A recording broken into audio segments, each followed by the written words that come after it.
Hello, we just got back from church. I'm here with my mate Ben. Say hello, Ben. How's it going, everyone? So we're going to ask him a quick question. He's not ready for it. He's actually not ready. So Ben, what did you learn in church today, mate? What was your take-home message? That you can be yourself, and being yourself is really powerful. We don't have to try and impress other people and be like other people. That actually, when we are ourselves, we're displaying God's glory. We are His masterpiece. Take note. You know what, Ben, that was pretty impressive. That was actually impressive. Be yourself. You're God's masterpiece. You don't need to try and impress. You don't need to try and be like someone else.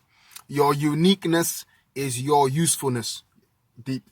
I think that wasn't, that's my own kind of twist on it. Your uniqueness is your usefulness.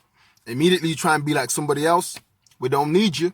As my guy Charles Emeka said, yo, if both of us are the same, one of us is not needed. God bless you.